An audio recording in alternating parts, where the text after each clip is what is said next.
Bonjour et bienvenue sur cette vidéo de présentation où nous allons continuer d'apprendre à programmer. Et aujourd'hui, ce que nous allons faire, c'est tenter de faire une petite calculatrice qui va nous additionner deux chiffres. Alors peut-être vous avez essayé de votre côté, alors on va voir si nous avons réussi à faire la même chose et peut-être aussi également résoudre les petits problèmes que vous avez rencontrés si vous avez tenté de le faire seul. Donc je vais créer un nouveau projet, donc une application WPF, que je vais appeler ma calculatrice. Je clique sur OK. Et la première chose dont nous allons nous occuper, eh bien, c'est de notre interface. Donc, de quoi avons-nous besoin? Eh bien, nous avons déjà besoin de deux textbox dans lesquels l'utilisateur va pouvoir saisir les chiffres. Alors, allons-y, on va prendre deux textbox. Donc, je sors ma petite boîte à outils. Je prends mon premier textbox, alors je vais le mettre dans le coin par là. Je vais lui donner tout de suite un nom, je vais l'appeler textbox chiffre 1. Et je vais enlever le contenu qui est à l'intérieur. Alors comme vous le voyez, le texte ici est aligné à gauche. Or généralement, les chiffres sont plutôt alignés à droite. Donc il va falloir que l'on change l'alignement de notre texte. Je vais mettre d'ailleurs ici juste un chiffre d'exemple pour qu'on voit ce qui se passe. Et ça va me permettre de vous montrer le petit onglet que nous n'avons pas encore vu, qui est l'onglet Propriétés, qui se trouve ici en bas à droite. Donc avant d'utiliser l'onglet Propriétés, il faut toujours d'abord cliquer sur le contrôle dont on veut changer les propriétés. Et ce que l'on veut ici, c'est que donc le texte soit aligné à droite plutôt qu'à gauche. Alors voyons voir s'il y a quelque chose qui parle du texte. Oui, effectivement, nous avons quelque chose ici qui nous parle de texte, donc on va cliquer dessus. Et nous avons certainement quelque chose qui nous parle d'alignement, qui se trouve ici. Vous voyez qu'il est bien marqué ici left. Nous allons mettre right, et vous voyez que soudainement mon texte a changé de côté. Voilà. Donc maintenant, je peux ici enlever mon texte, et vous allez voir que dans le XAML, ici, il est bien marqué Text Alignment Right. Donc vous voyez que en utilisant l'onglet Propriétés, eh bien cela modifie automatiquement le XAML. On aurait pu bien sûr faire ça directement dans le XAML. C'est au choix, mais souvent ce petit onglet Propriétés est bien pratique pour aller chercher directement une propriété dont on a besoin. Très bien, bon maintenant j'ai besoin d'un deuxième textbox pour le deuxième chiffre qui a exactement les mêmes propriétés. Donc ce que je vais faire, c'est simplement un copier, coller. Je vais le mettre à côté. Vous voyez qu'automatiquement, il lui a donné comme nom chiffre 1 copie, donc je préfère moi l'appeler chiffre 2. Et voilà, nous avons nos deux premiers textbox. Je vais mettre entre les deux un label qui va représenter le signe de l'addition. Je vais reculer un petit peu ça. Je vais mettre donc un plus. Et on va essayer de le grossir un petit peu notre plus. Donc pareil, je vais aller dans les propriétés de mon label. Je vais l'agrandir un petit peu. Je vais mettre par exemple 22. Ça peut être un petit peu trop. 20. On va le déplacer un peu vers le haut pour qu'il soit à peu près centré par rapport au textbox. Voilà. Rapprocher un peu le textbox ici. Voilà. Ça ressemble à peu près à quelque chose. Très bien. Maintenant, je vais mettre en dessous un bouton qui va nous permettre de déclencher le calcul. Donc je vais le mettre ici. Dedans, je vais mettre dans son content le signe égal. Et je vais l'appeler bouton résultat.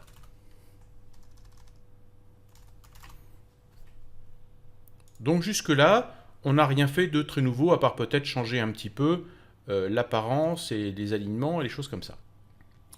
Là c'est pareil, je vais modifier encore un petit peu le texte, je vais mettre le égal en gras, et je vais lui augmenter un petit peu la taille. Là vous voyez que le égal ici n'est pas vraiment centré par rapport au bouton, donc je vais essayer d'arranger ça. Et ce que je vais faire, c'est chercher le padding. Alors là, on peut aller dans cette petite zone de recherche, je vais taper padding, et vous voyez qu'ici, je peux ajouter en fait des marges intérieures. Donc ce que je vais faire, c'est que je vais réduire la marge intérieure qui se trouve en haut. Pardon, c'est la mauvaise, je voulais dire celle qui était en haut, donc je vais l'enlever, je vais la mettre à 0. Vous voyez que ça remonte déjà un petit peu mon égal. Et je vais augmenter un peu celle qui est en bas. 2 ou 3 devraient suffire. Voyons 3. Voilà, c'est pas mal, c'est à peu près centré. Et vous voyez que, pareil, ici, si on va dans notre XAML, on retrouve le padding ici qui est de 1 à gauche, 0 en haut, 1 à droite, 3 en bas. Ok, maintenant ce qu'il nous faut, c'est un endroit où afficher le résultat. Alors on pourrait mettre un textbox. Seulement ça n'a pas vraiment d'intérêt. Pourquoi? Parce qu'un textbox sert principalement à l'utilisateur pour saisir une donnée. Or là, on n'a pas besoin qu'il saisisse une donnée, on veut simplement afficher une donnée. Donc, plutôt que d'utiliser un textbox, je vais utiliser un text block. La particularité du text block, c'est justement qu'il affiche du texte, mais qu'il ne permet pas à l'utilisateur d'en saisir. Donc je vais le mettre à peu près par là. Je vais aller encore dans les propriétés pour aller chercher les propriétés texte et augmenter le texte. N'hésitez pas à mettre la vidéo sur pause si je vais un petit peu vite et que vous avez besoin d'avoir un peu plus de temps pour voir ce que je fais et pour le reproduire vous-même. Et puis ce que je vais faire également, c'est centrer les résultats par rapport au text block. Voilà. Pour avoir quelque chose qui soit à peu près présentable. Également, tant que j'y suis, je vais changer le titre de ma fenêtre. Et ça, je vais le faire directement dans le XAML. Donc je vais mettre ici calculatrice. Maintenant, voyons un petit peu les propriétés de notre fenêtre. Alors, parfois, il est intéressant de faire en sorte que, lorsque le logiciel démarre, votre fenêtre puisse s'afficher au centre de l'écran plutôt que d'être un petit peu n'importe où, en haut à droite, en haut à gauche, enfin bref, mais que l'utilisateur ait tout de suite la fenêtre au centre de l'écran. Alors ça, on peut le trouver dans les propriétés de la fenêtre, toujours dans ce petit onglet propriétés qui est ici. Vous voyez qu'on a Windows Startup Location qui est ici. Et généralement, par défaut, c'est mis sur manuel. Alors ce que je vais faire, c'est mettre Center Screen. Et là, je vais m'assurer qu'au démarrage, la fenêtre sera au centre. Ensuite, je vais réduire ma fenêtre de façon à ce qu'elle ait la taille minimum requise. Et je vais dire que je ne veux pas que l'utilisateur puisse redimensionner cette fenêtre. Donc, no resize. Voilà. Ainsi, je m'assure que ma fenêtre est fixe, que l'utilisateur ne peut pas la redimensionner. Et nous allons faire un test. De suite, normalement, elle devrait s'afficher au centre de l'écran. Voilà, vous voyez que ma fenêtre est bien au centre de l'écran et qu'elle est bien configurée comme je l'ai souhaité. Alors maintenant, bien, je vais simplement enlever ce text block qui est un peu moche ici. Hop. Et voilà. Alors, la difficulté ici, c'est que l'on ne voit pas bien le text block parce que par rapport au text box qui a des bordures, le text block n'en a pas. Donc on ne le voit pas vraiment. On le verra quand le résultat s'affichera. Mais quand vous passez la souris, vous voyez qu'il apparaît. Ok. Bien maintenant, je vais faire un double clic sur mon bouton égal pour que le code du clic soit automatiquement généré. Donc, cette méthode bouton résultat clic va donc gérer l'événement clic de mon bouton. Et nous allons commencer à coder. Alors, on va commencer par faire des choses que l'on a déjà vues. Donc, je vais créer une première variable, int. Alors là, je ne vais pas mettre int32, je vais mettre int directement. Il faut savoir que quand on met int uniquement, ça veut dire int32, c'est la même chose. Donc, on va s'économiser 2 caractères. Et je vais créer une première variable que je vais appeler chiffre 1 qui va donc contenir un entier. Et dedans, il faut donc que je mette le contenu du textbox. Alors, attention, le textbox va nous retourner une chaîne de caractères. Donc, il faut que je convertisse cette chaîne de caractères, comme on l'a vu dans la dernière vidéo, en chiffres. Donc, j'utilise la méthode convert to int32 et je prends mon textbox chiffre 1, texte, que je convertis et que je mets dans mon chiffre. Ah, apparemment, j'ai mal tapé texte. Alors attention, C# est très pointilleux quant à la caste des caractères. Donc une minuscule, c'est pas une majuscule pour C#, hein, et il ne vous corrigera pas automatiquement. Donc faites bien attention quand vous tapez. Vous avez vu que j'avais tapé texte en minuscule. Du coup, il n'a pas aimé, il m'a dit qu'il y avait une erreur. Alors, ensuite, eh bien, on fait exactement la même chose pour le deuxième chiffre. Donc, je copie ma ligne et je change simplement en tapant chiffre 2 et donc textbox chiffre 2. Donc vous voyez qu'ici, on peut vraiment être feignant quand on fait de la programmation. Et vous allez voir que quand on a beaucoup de lignes de code à taper, eh bien on a vite fait d'apprendre à faire des copies-coller. Et donc maintenant, il faut que j'affiche mon résultat dans mon textblock. Alors le résultat, je vais le mettre dans une variable. Mais cette variable, il faut que ce soit une chaîne de caractères parce que mon textblock va accepter uniquement une chaîne de caractères. Donc je vais faire une variable string que je vais appeler résultat. Vous remarquez que je ne mets pas d'accent quand je crée des variables ou quand également quand je crée des noms de contrôle. On évite tous les accents en programmation. Alors, égale quoi? Eh bien là, au lieu de convertir une chaîne de caractères en chiffres, je fais l'inverse. Je convertis en chaîne de caractères le total de ces deux chiffres. Donc chiffre 1 plus chiffre 2. D'accord, donc je récapitule. On récupère ce qu'il y a dans le textbox que l'on met dans la variable chiffre 1. On récupère ce qu'il y a dans le textbox chiffre 2, on le met dans la variable chiffre 2. Et ensuite, on fait le calcul que l'on convertit en chaîne de caractères pour le mettre dans la variable résultat.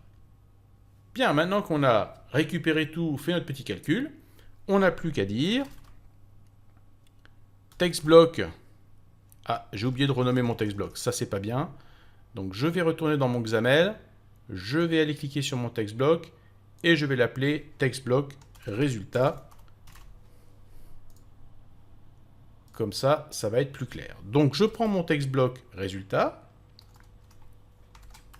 texte, dans lequel je mets ma variable résultat qui contient le résultat sous forme de chaîne de caractères. Et voilà.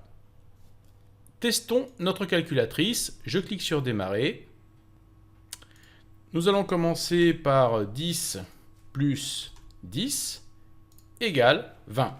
Fantastique, notre calculatrice fonctionne plutôt bien. Allez, on va taper un chiffre un peu plus important. Pas de problème, je vous laisse calculer de tête. Normalement, ça devrait être bon. Ok, mais maintenant, vous vous souvenez du petit problème? Si on tape des lettres, j'appuie sur égal et qu'est-ce qui se passe? Eh bien, notre application plante. Ça ne fonctionne pas parce qu'on essaie de convertir en chiffres des lettres. Et ça ne marche pas. Alors, comment se sortir de ce mauvais pas? Alors, il y a plein de méthodes possibles. Je vais vous en montrer une. Mais il faut savoir qu'en programmation, il y a souvent de multiples méthodes pour arriver à un même objectif. Donc, la méthode que je vais vous montrer n'est pas forcément la meilleure. Tout dépend dans quel type d'application vous allez devoir l'utiliser. D'ailleurs, il y a rarement une meilleure méthode. Il y a souvent la méthode qui est la bonne pour l'application que vous êtes en train de faire.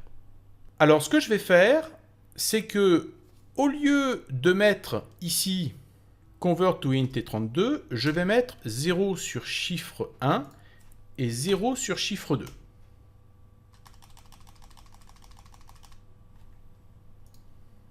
Ensuite, ce que je vais demander à la machine, c'est de tenter de convertir la chaîne de caractères en chiffres. Tenter uniquement. C'est-à-dire que jusqu'à présent, je lui disais, vas-y, c'est sûr, ça va marcher à tous les coups. Or, ça ne marche pas à tous les coups. Maintenant, ce que je vais lui dire, c'est essaye. Et si ça ne marche pas, eh bien ne fais rien. Alors, ce que je vais faire, c'est utiliser int. Et int a une méthode qui s'appelle tryparse. Tryparse veut donc dire essaye de transformer ce que je vais te donner en int. J'ouvre une parenthèse. Donc on voit qu'en paramètre, la première chose qu'on me demande, c'est la chaîne de caractères. Vous le voyez ici, string s. Donc ma chaîne de caractères, c'est ce qu'il y a dans mon textbox. Donc, textbox, chiffre 1, texte. Et ensuite, il me dit, eh bien, dans quoi je mets le résultat? Eh bien, le résultat, alors on utilise le mot-clé out pour dire, eh bien, tu vas sortir ce résultat dans ce que je vais te donner, dans la variable que je vais te donner, et on va lui dire de mettre ça dans chiffre 1. Et on fait la même chose pour l'autre.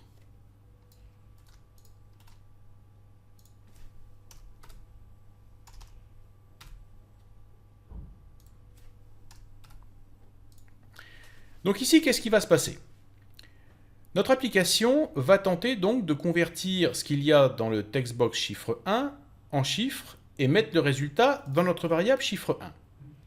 Dans le cas où l'utilisateur a mis des lettres dans le textbox, eh bien chiffre 1 contiendra 0. C'est-à-dire que la méthode tryparse ne modifiera pas le contenu de chiffre 1. Ceci évite donc un échec. Par défaut, ce sera 0. Si ça marche, ça sera la valeur que l'utilisateur aura mis. Alors faisons un essai pour voir si ça fonctionne.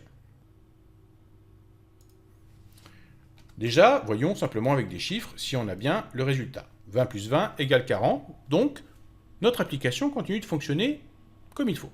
Maintenant, je vais taper des lettres. Vous voyez que mon application ne plante plus. Par contre, elle n'a pris que le deuxième chiffre, 20. Et si je mets des lettres dans mon deuxième textbox, eh bien j'obtiens 0. Car chiffre 1 et chiffre 2 sont à 0. Mais vous voyez que mon application ne plante plus. Elle fonctionne bien. Alors maintenant, ce qui serait bien, c'est quand même d'avertir l'utilisateur pourquoi ça n'a pas marché, pourquoi il n'a pas eu le résultat qu'il voulait.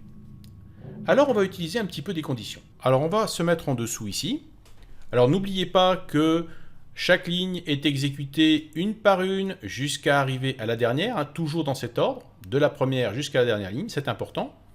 Donc la ligne que je vais taper ici s'exécutera avant celle-ci. Donc la première condition que l'on va faire, c'est si convert to string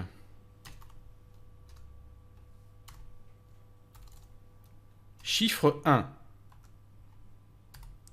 différent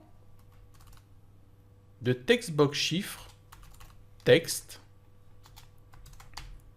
alors faire quelque chose. J'ai encore oublié de mettre un T majuscule. Alors, je vous explique ici ce que je fais.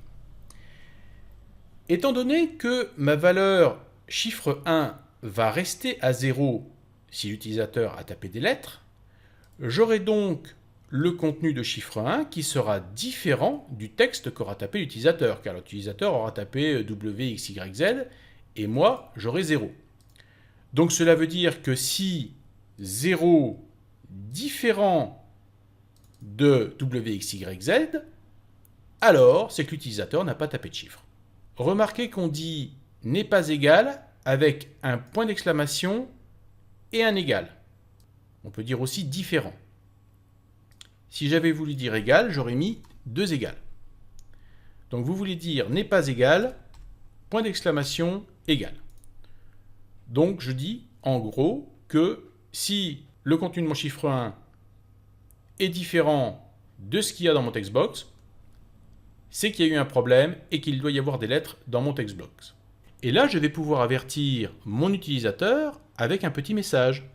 Et là, je vais pouvoir utiliser mon petit message box que nous avons vu précédemment.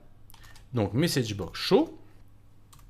Je vais lui mettre un petit message sous forme de chaîne de caractères. Donc, vous devez saisir des chiffres. En titre, je vais mettre erreur.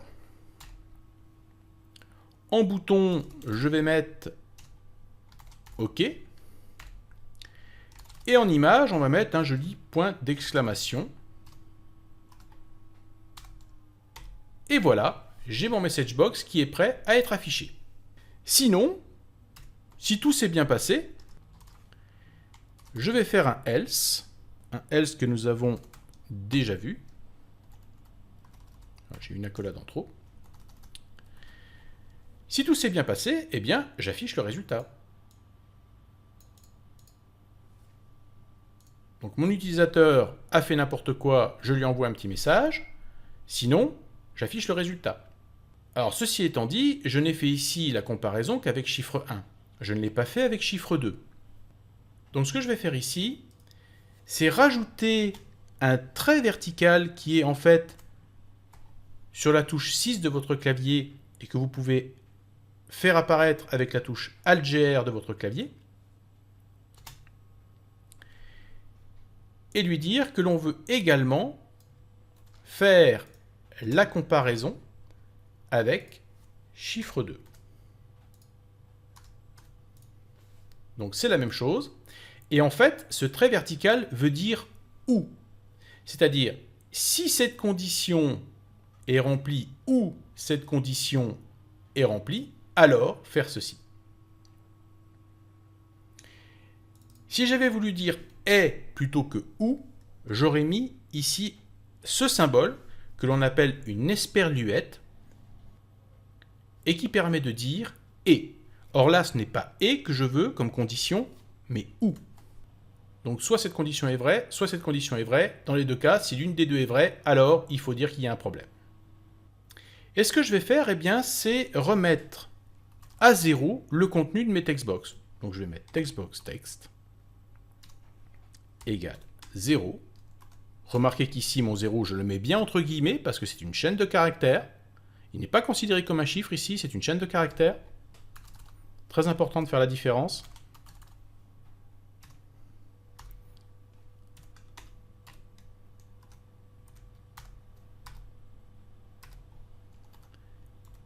Et je vais mettre également mon résultat, qui est le text block, à 0. Puisque l'utilisateur s'est trompé lorsqu'il a fait la saisie, je remets tout à 0.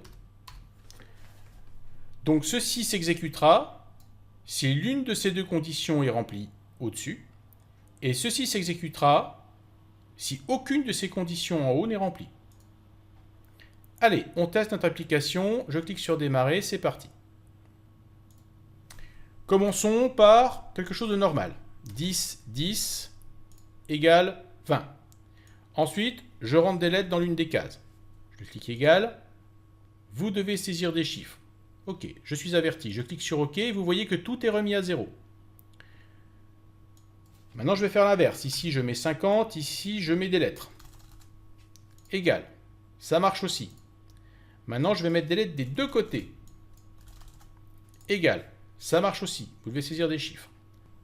Voilà, vous voyez que notre application fonctionne, et cette fois-ci sans aucune erreur, parce qu'elle arrive à filtrer les éventuelles erreurs que fait votre utilisateur lorsqu'il saisit les données dans les textbox.